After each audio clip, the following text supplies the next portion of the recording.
We got some amazing secret legendary farms you might not know about in Tiny Tina's Wonderlands, and also one that you want to do fast, because that one will be removed. We also got some other tactics that will likely remain in the game, so really a ton to go over. Let's immediately start with an easy one. Because if you play Wonderlands offline at the time of this recording, you can have legendaries appear in vending machines, especially when you have a high loot luck. And in my previous video, I went over how you can easily increase your loot luck, and I will link to that video at the end of this one. So good to note, and maybe you already know this, but Wonderlands works with hotfixes, just like Borderlands 3, and they are applied when you play with an internet connection. But if you boot the game up without an internet connection, which can very easily do on PlayStation for example, you can play the previous version of the game without the hotfix changes applied. And again, this means at the time of this recording that you can see legendaries in vending machines. So after starting the game up while being offline, you go to any region where you will see vending machines. I go to the Chaos Chamber, which you can of course access after finishing the main story. And if you got a high loot luck, you will see 3 legendaries, 1 in each machine. Or actually, that's mostly the case, but actually while editing, I found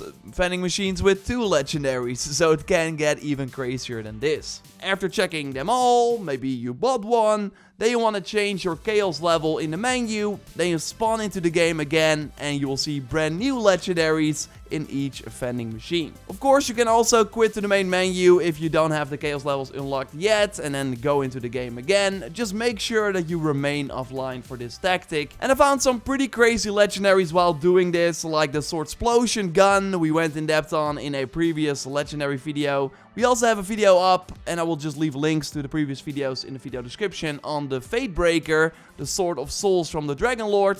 Well, I found that one in the vending machine too, just like the amazing liquid cooling of Nerf's Skulldugger pistol, which kind of the meta right now. So yes, this is totally the easiest and fastest way to get legendaries. The big downside of course is though that you need money to buy these items. Now of course, doing a chaos run already gives you quite a lot of money if you can clear them fast. A little later in the video we got another legendary farm that gives you some nice money as well. But of course, this is a Borderlands type game, so the tactic from the previous titles still works. For this you need a co-partner, so I asked Dennis and he joined my game. I first gave him all my money, and then Dennis, what did you do? Yeah, so from my end it's really simple as well. After receiving all of your money, I open up the trade menu again and give everything back to you. Then I click accept on the trade, and immediately after I go to my dashboard and close the game. So my game hasn't saved that I lost my money, while you can still accept the trade and receive it on your end. And this also works for if you want to duplicate items, by the way. Just add the item you want to duplicate to the trade menu and use the exact same tactic. Yeah, so pretty wild that you can also do this in Wonderlands. And by the way, Dennis, you tried many legendary farms as well, right? One involving Mimic Chest. Yes, that's right. Awesome, so let's go over that. Of course, if you like the video so far, then leaving a like on it would really help us out. And subscribe if you haven't already for way more Wonderlands content. And by the way, real quick, I got some skeleton keys to give away thanks to 2K, which also has a chance to give you legendaries. Just email me to input@JorRaptor.com and also drop a comment with your favorite legendary in the game right now.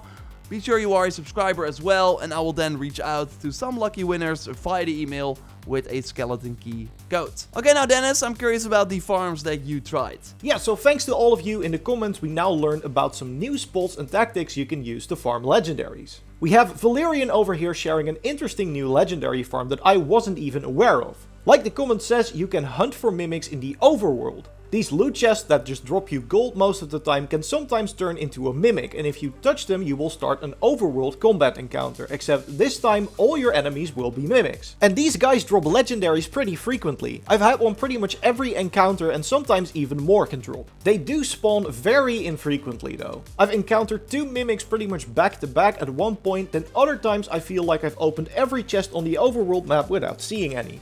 There is a spot I found that you can use to kind of farm for mimic encounters because it has 4 chests really close to each other. It's actually right outside the first region of the game, the Snoring Valley, where there are 2 groups of 2 chests close together. Open all of them, see if one of them is a mimic, and if it's not, fast travel back to Brighthoof. You will spawn in the middle of town, but a portal will open behind you that teleports you back to pretty much the exact same spot you just came from. It also resets the area, so in this case that means that the chests we opened are once again closed. And like I said, you can either get lucky or go a long time without a mimic, but they've dropped some great stuff for me, so I definitely recommend giving this tactic a try. If you're looking for something a bit more reliable to farm, we also had Chuck and Victoria reaching out to us about the Dread Lord mission, which is located in the Carnox Wall region, so one of the final locations you go through for the main story. In order to get this quest, we need to complete another one first, Spell to Pay, which you can start close to the first fast travel point in the region, Solthorn Rise. Move the platform by shooting the crystal to create a path, then cross the chasm and accept the quest. This one is pretty self-explanatory and not too difficult, so you should be fine.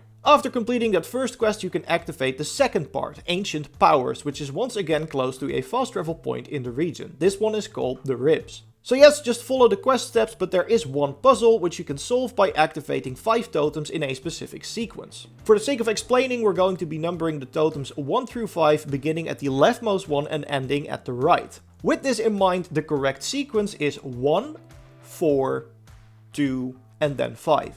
The final totem will activate by itself if the sequence is entered correctly, which means you can move on to the end of the quest. And the quest ends with you and your companion reaching an altar, where you can repeatedly start a combat challenge for increasing rewards. The first couple of rounds will spawn regular enemies, but after reaching the final wave you summon a mini-boss called the Dreadlord. After defeating him, you are able to retry that encounter at any time you like. No reloads or fast travels are required for that, you can just talk to the quest giver next to the summoning altar to replay the fight as many times as you like. Not only does the Dreadlord have a chance to drop some pretty amazing legendary loot, every completion will also reward you with a nice chunk of money, which you can pick up from the altar after giving it your life force and again after talking to the quest giver. So not only is it a great loot farm, it's also great for farming gold, which you can use at the vending machine, so also useful for that offline vending machine trick Jordan mentioned at the start of the video. To make it even better, you can also pick up all the decent loot the Dreadlord drops and then sell it at a vending machine. If you want to return to the Dreadlord at a later point to farm him again, the route back is really easy, as completing the quest opens up a shortcut. From the Ribs, take the path on your right, run past the skeleton enemies you encounter after the first corner, and then after the first set of steps there is a portal to your right that will drop you straight back into the summoning altar room for the Dreadlord.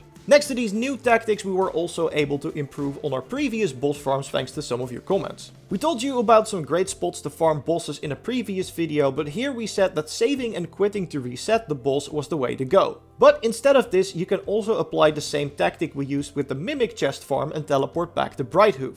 The portal will now drop you to your last location from before you traveled. Again, this will reset the area, which also means that you can use it to reset bosses and spawn as close to a boss as possible. Which is really useful, especially for bosses like Ribula that don't have a nearby fast travel point but do have a checkpoint. Also, if you reach the end game, you can use the Chaos Mode menu to reset an area even quicker. You do this by changing your level or by turning the Chaos Mode on and off, and it's even quicker than fast traveling to and from Brighthoof, as you only go through one loading screen before you can retry the boss again.